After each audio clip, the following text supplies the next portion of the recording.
মহাকুম্ভ স্নানের উদ্দেশ্যে বিভিন্ন প্রান্ত থেকে আসা পুণ্যার্থীদের ঢল রাস্তায়। কেউ আসছেন ট্রেনে, কেউ গাড়িতে, আবার কেউ মোটর বাইকে করে যাত্রা করছেন পবিত্র স্নানের জন্য। এই যাত্রাকে আরো ধর্মীয় আবহ দিতে গাড়িগুলোতে লাগানো হচ্ছে বিভিন্ন দেবদেবীর ছবি সংবলিত ধর্মীয় পতাকা।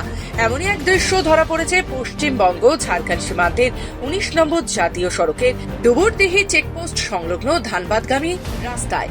এখানে 4 যুবক ধর্মীয় পতাকা বিক্রি করে আয় করছেন। কুম্ভযাত্রীরা পথের মাঝে গাড়ি থামিয়ে তাদের কাছ থেকে এই ঝান্ডা কিনে নিজেদের গাড়িতে বাঁধছেন। এই যুবকদের এক সদস্য জানান, অনেক গাড়ি আগে থেকেই ধর্মীয় পতাকা লাগিয়ে আসছে, আবার অনেকেই নতুন করে তাদের কাছ থেকে পতাকা কিনে নিচ্ছেন। তারা প্রতিটি ঝান্ডা পিছু 50 টাকা করে বিক্রি করছেন আর নিজেরাই তা গাড়িতে বেঁধে দিচ্ছেন। এই পতাকাগুলোতে হনুমান, শিব সহ বিভিন্ন দেবদেবীর ছবি রয়েছে, যা কুম্ভ যাত্রীদের মধ্যে বেশ জনপ্রিয়। তাদের দৈনিক আয়ের প্রসঙ্গে এক যুবক বলেন, আমরা প্রতিদিন 100 থেকে 150 টাকা করে উপার্জন করি। কুম্ভ মেলার জন্য সব গাড়ি দাঁড়াচ্ছে? সব গাড়ি তো দাঁড়ায়নি, মানে বাইচান্স যা লাগা নাই ঝান্ডা ও দাঁড়ায়নি। সারাদিনে পতাকা মানে বাঁধা হচ্ছে? এই 20টা 25টা। একটা ঝান্ডায় কত করে নিয়ে যাচ্ছে?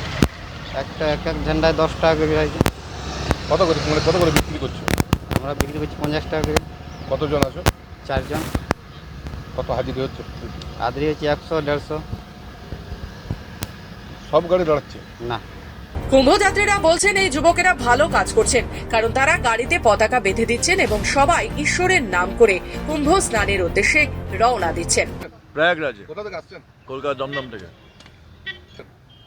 সবাই ঠাকুরের নাম করে যাচ্ছে, সেখানে ঠাকুরের নাম করে ঝান্ডা বাজছে। ওদেরও চাকরি হচ্ছে, ওদের কাজ পাচ্ছে, ওরা টাকা পাচ্ছে, আমার জন্য ওরা খাটাখাটনি করে জিততে পারছে।